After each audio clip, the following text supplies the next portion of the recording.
AC Valhalla is the perfect sequel. Maybe not the perfect game, but the perfect sequel. Everything and anything that Origins and Odyssey did, it improves on immensely, as well as taking into account the criticisms people had of both games. Valhalla goes above and beyond what it needed to do to make people happy. Instead of making a good enough game, they made a masterpiece. Something I'm not even sure I could give to Odyssey or Origins, despite the fact that I loved both of those games. I toted around that Odyssey was my Skyrim, and if that's the case, then Valhalla would be my Witcher 3. Better in every way possible.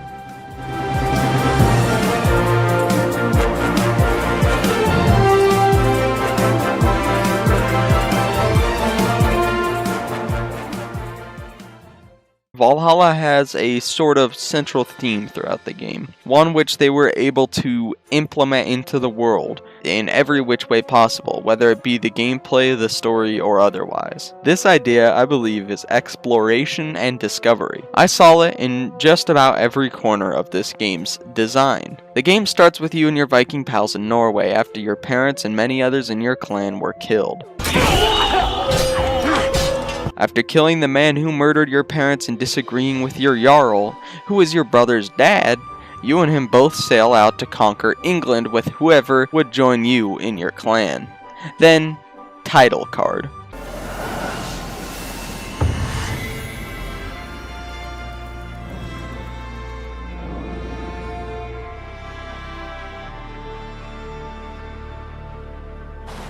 First point towards exploration and discovery being the foundation of this game. The title drop is shown as you sail out to unknown shores in search of England. It's almost like the game is telling you what it'll be about by having the title drop right at that exact moment. Then, once you get to your destination, you fight off some enemies on the shore, and then set up your camp right here. The camp is something I feel is very understated and undersold as of right now. It's actually really cool. It's basically the Red Dead Redemption 2 idea of having a camp to come and dump some resources into and make it better, except it's much larger and arguably better, as the camp becomes significantly different from your contributions in this game. I don't recall there being a huge difference in your camp whether you put a lot into it or not in RDR2.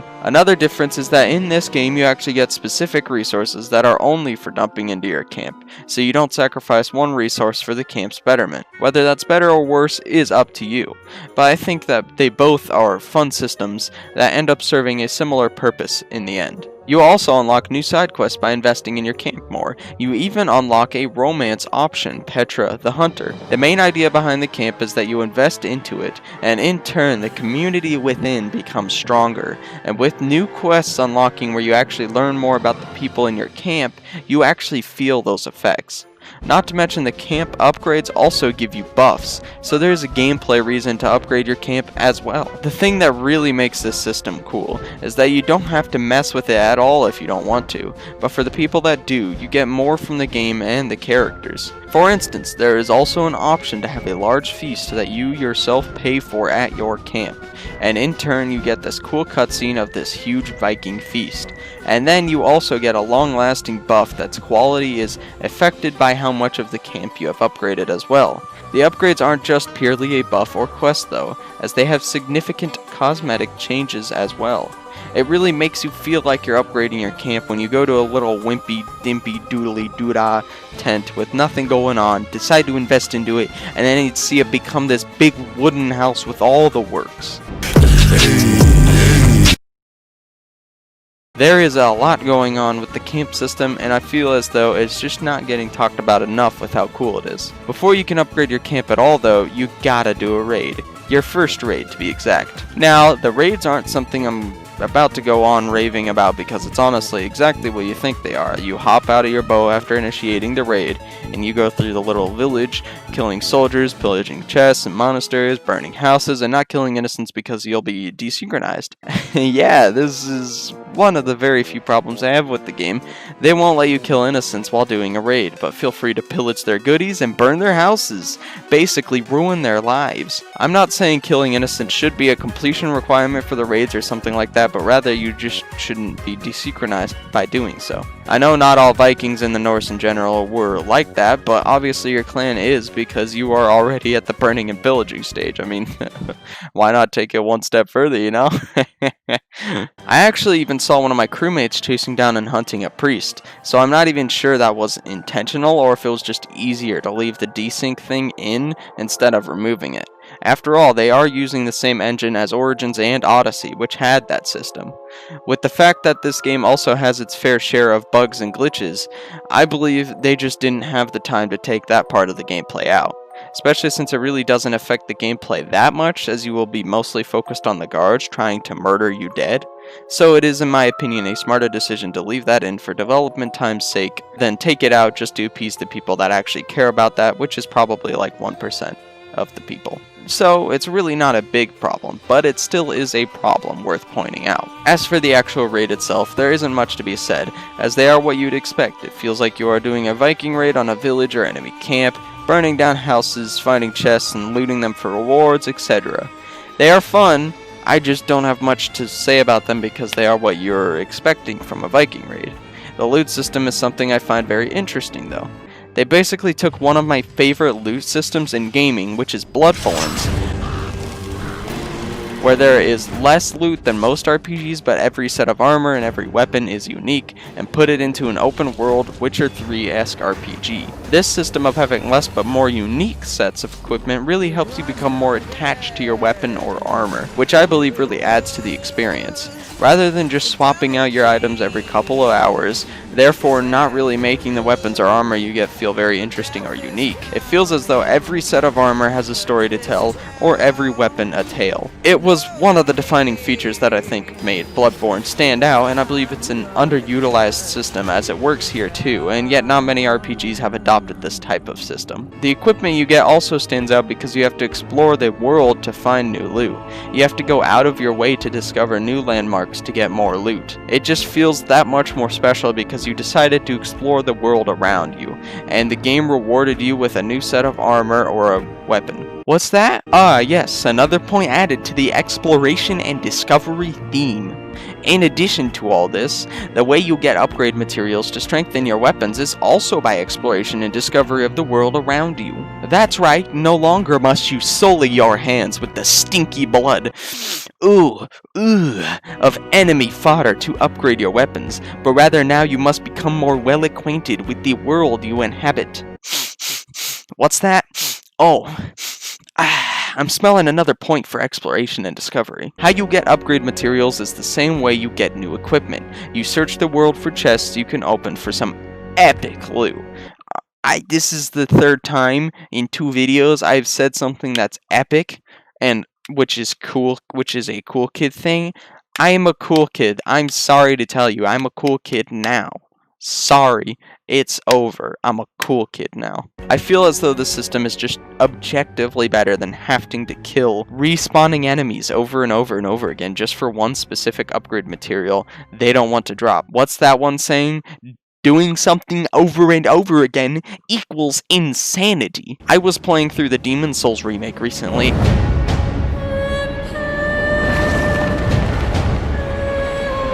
and I got to a point where I needed to farm to get a specific upgrade material, and so I started to do so, and it took me so long to get the material that I actually gave up and didn't get it. I loved my time with Demon's Souls. I loved my time with Demon's Souls, but I did not love my time grinding out one group of enemies over and over and over and over and over and over and over and over and over again with no reward. I probably would have gone insane if I was stubborn enough to keep at it until I did get the material. Upgrading weapons and armor was never frustrating in Valhalla. In fact, it was not only fun, but a pretty chill experience for the most part, as it simply asks you to explore, and if you do, they will reward you. I felt I was learning more of the world while also improving my gear. Through looting, you also get experience points, which you use to upgrade your skills and your stats. Now, I'm not the one that's going to go real in depth with this, as I didn't really research the skill tree, nor did I pay close attention to the stats I was getting, but rather I paid attention to the skills I got. I would not recommend this, as I learned later in the game that the stats you have unlocked are very important actually. How I figured this out is by realizing after switching from greatsword to hammer that I was dealing a lot more damage with the hammer. And keep in mind that the greatsword is the big heavy damage weapon. The hammer is a one-handed quick strike weapon. So yeah, I goofed, but through my goof, had learned that the skill tree has even more depth than I thought. I'd also like to mention that there is a positive and negative side to how you navigate the skill tree. The big negative of the skill tree that most people bring up is that you can't see the skills ahead, but rather you just see a very small portion of the tree until you clear it and move to the next part. I will agree it was an odd decision to do this, as you are now a bit more limited with your choice of skills to unlock, because you can't see what your reward would be for investing in certain trees. I'm gonna say that I believe they did this to go with the whole idea of exploration discovery, this one fitting really well into the discovery category. The more skills you unlock, the more are revealed or discovered. I think the positive is them trying to implement this idea into the leveling up, and I think this idea isn't for everyone, but I believe there will be a lot of people that really enjoy the thrill and excitement of not knowing what skill you could reveal next, especially when the skill you reveal ends up being really cool. I'd say I'm probably one of those people.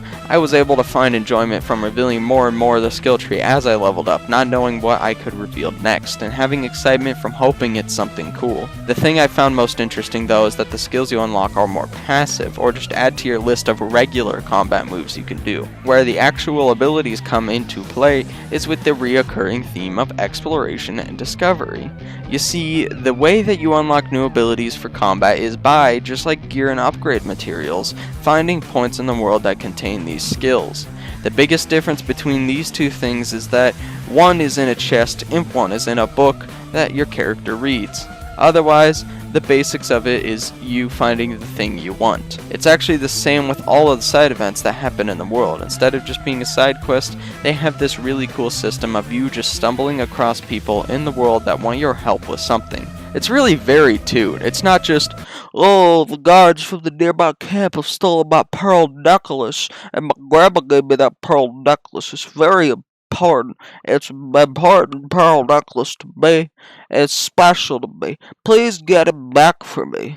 It ranges from a pair of brothers training to be Vikings, but they are so dumb that it becomes very comical and they're basically Dumb and Dumber, to you helping a father who used to be a Dranger but is now a fisherman show his son what a true Dranger is, by fighting him to the death and showing his son the glory of dying in battle. Probably my favorite is when you see a little girl calling out to her horse to get it to come to her, but she can't get its attention. So, through nothing but your own critical thinking, you decide to grab the horse and ride it over to her, while the whole time not being told what to do either. And then she's all like, I, Esther the Great Summoner, first of the name, thank ye. As you both part ways and she rides off. You hear her make a comment to her horse. She says, If Father was still alive, he would be proud of me. Wouldn't he, Skin Folly? Wait, what did I call you earlier?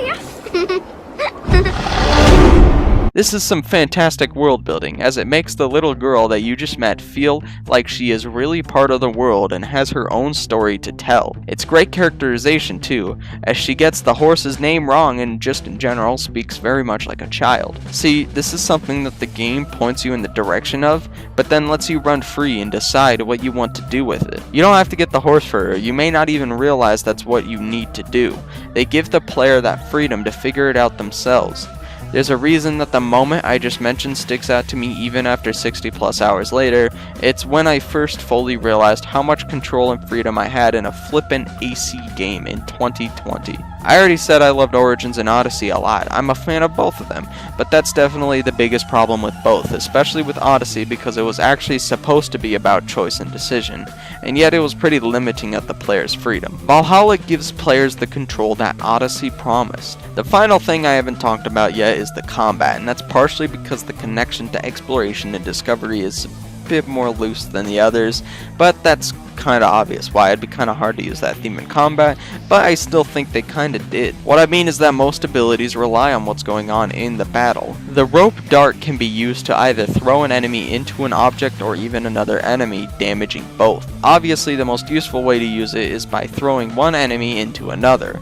The rope dart thus requires careful examination of your environment. Is there an enemy nearby I could throw into another? If not, should I use it to throw the enemy into a wall or object?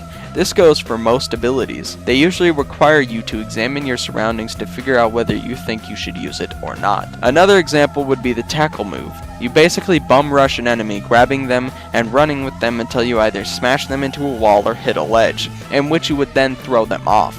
You have to then look around you and see if there are any ledges you could throw them off or any walls you could smash them into. Keep in mind that smashing into a wall obviously does less damage than throwing them off a ledge, so there is also the consideration of whether you want to do that, even if there is a wall you could smash them into. Other than that, all I can really say is I love the combat and I genuinely don't understand when people say it doesn't feel good. I think it feels snappy and responsive, and you feel all the more awesome when you are able to execute a finisher on enemies that are low on health or stunned. On the flip side of combat though, the stealth is flippin' awesome. The stealth is like the last game basically, but what makes it awesome is that there are multiple places where they are sus of you, in which you then have to navigate the area through social stealth.